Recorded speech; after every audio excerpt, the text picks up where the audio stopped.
కేంద్ర ఎన్నికల సంఘం దేశవ్యాప్తంగా ఓట్ల లెక్కింపు ప్రక్రియను ప్రతిష్టాత్మకంగా తీసుకొని పలు రాష్ట్రాల్లో నిర్వహిస్తూ వస్తోంది. ఇప్పటి వరకు ఓట్ల లెక్కింపు ప్రక్రియలో లక్షల కొద్దీ గల్లంతైన ఓట్లను గుర్తించి వాటిని తొలగించింది.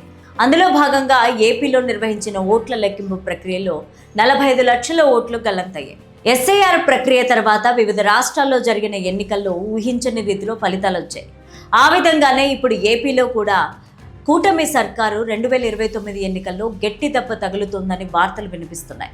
సర్ ప్రక్రియలో గల్లంతైన ఓట్లు 2029 ఎన్నికల్లో ఎలాంటి ప్రభావాన్ని చూపబోతున్నాయి?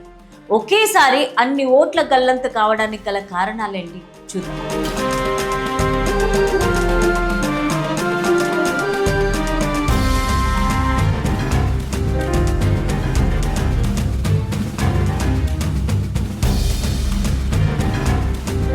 కేంద్ర ప్రభుత్వం ఆదేశాల మేరకు ఎన్నికల సంఘం దేశవ్యాప్తంగా ఓట్ల లెక్కింపు ప్రక్రియను విడతల వారీగా నిర్వహించుకుంటూ వస్తోంది. 3వ దశలో భాగంగా తాజాగా 2 తెలుగు రాష్ట్రాల్లో ఓట్ల లెక్కింపు ప్రక్రియను నిర్వహిస్తోంది. ఎన్నికల అధికారులు క్షేత్రస్థాయిలో నియమించిన బూత్ లెవెల్ అధికారులు ఇంటింటి సర్వే నిర్వహించి ఓట్ల లెక్కింపు ప్రక్రియను నిర్వహించారు. కఠినమైన నిబంధనల ఆధారంగా ప్రతి ఓటును క్షుణ్ణంగా పరిశీలించి లిస్టు తయారు చేశారు. అందులో భాగంగా ఏపీలో 45 లక్షల ఓట్లు గల్లంతైనట్లు ఎన్నికల అధికారులు గుర్తించారు. దీంతో ఒక్కసారిగా అంతా షాక్కి గురయ్యారు.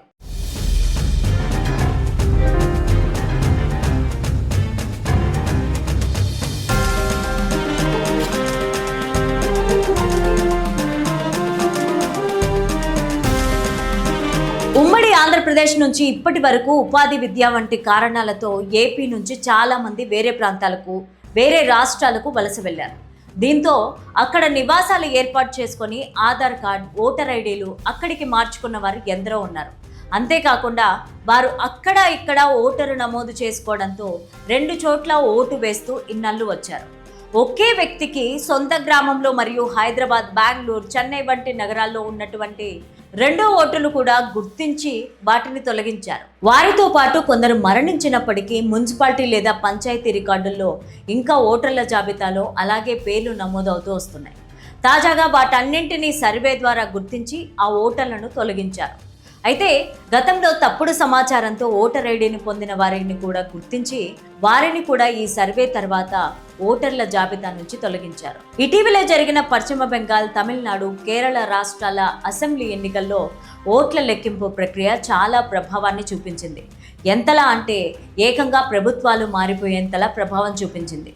తమిళనాడులో 20 లక్షలు, పశ్చిమ బెంగాల్లో 67 లక్షలు, కేరళలో 25 లక్షల దాకా గల్లంతైన ఓట్లను గుర్తించారు.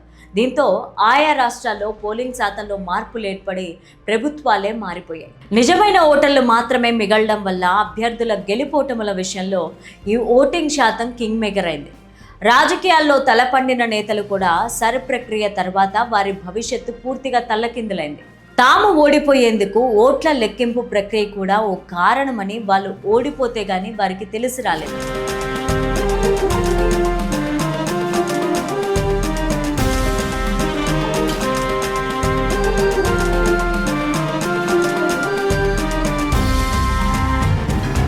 తాజాగా ఇప్పుడు ఏపీలో కూడా ఏకంగా 45 లక్షల ఓట్ల గల్లంతు అవ్వడంతో పశ్చిమ బెంగాల్, తమిళనాడు, కేరళ రాష్ట్రాల్లో ప్రభుత్వాలు మారినట్లుగా అక్కడ కూడా అదే సీన్ రిపీట్ అవుతుందనే ఊహాగానాలు వినిపిస్తున్నాయి. రాజకీయ విశ్లేషకులు అంతర్గత నివేదికల ప్రకారం ఓటర్ల జాబితా మారడం వల్ల రాబోయే అసెంబ్లీ ఎన్నికల్లో కీలక పాత్ర పోషిస్తుందని అంతా అనుకుంటున్నారు. నగరాల్లో ఉంటూ ఎన్నికల సమయంలో సొంత గ్రామాలకు వచ్చి ఓట్లు వేసే వారితో పాటు ఐటీ ఉద్యోగుల ఓట్లు ఏ పార్టీకి అనుకూలంగా ఉన్నాయనే దాన్ని బట్టి ఆయా నియోజకవర్గాల్లో గెలుపోటములు డిసైడ్ అవుతూ ఉంటాయి. ఇప్పుడు ఆ ఓట్లు గల్లంతైతే పార్టీలకు ఉన్న సాంప్రదాయ ఓటు బ్యాంక్ దెబ్బతినే ప్రమాదం ఉంది. అందుకే అధికార పార్టీతో పాటు ప్రతిపక్ష పార్టీలు కూడా తమ ఓటర్లను కాపాడుకునేందుకు ప్రతి ఒక్కరి దగ్గర నుండి ఓటు నమోదు చేయించుకోవాలని విన్నపాలు చేస్తున్నారు. అయినా కూడా ఏపీలో రికార్డు స్థాయిలో ఓట్లు గల్లంతయ్యాయి. ప్రస్తుతం గల్లంతైన 45 లక్షల ఓట్లలో నిజమైన ఓటర్లు కూడా ఉండే అవకాశం ఉంది. ఎన్నికల సంఘం అలాంటి వారిని ఫామ్ 6 ద్వారా ఓటు హక్కు నమోదు చేసుకునే అవకాశం కల్పించింది. అంతేకాకుండా రాజకీయ పార్టీలు తమ ఓటర్లను గుర్తించి తిరిగి ఓట్లను నమోదు చేయగలిగితేనే వారికే 2029 ఎన్నికల్లో మెజారిటీ లభిస్తుంది.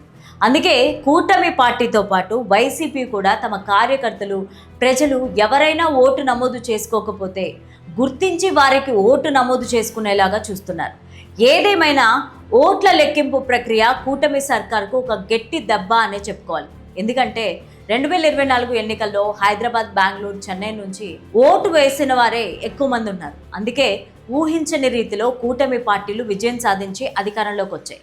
కొన్ని చోట్ల స్వల్ప ఓట్ల మెజారిటీతో విజయం సాధించిన స్థానాలు కూడా ఉన్నాయి. ఇప్పుడు ఆ ఓట్లు చాలా వరకు తొలగిపోయాయి. అవకాశం ఉంది ఇప్పుడు ఆ ఓట్లలో చాలా వరకు తొలగిపోయే అవకాశం ఉంది. కాబట్టి 2029 ఎన్నికల ఫలితాలు తారుమారయ్యే అవకాశం లేకపోలేదు. అందుకే 45 లక్షల ఓట్లు గల్లంతు కావడంతో కూటమి నాయకులు కూడా కంగారు పడుతున్నారట. గల్లంతైన ఈ ఓట్లు రాబోయే అసెంబ్లీ ఎన్నికల్లో ఎంత మేరకు ప్రభావం చూపిస్తాయో చూడాలి మరి.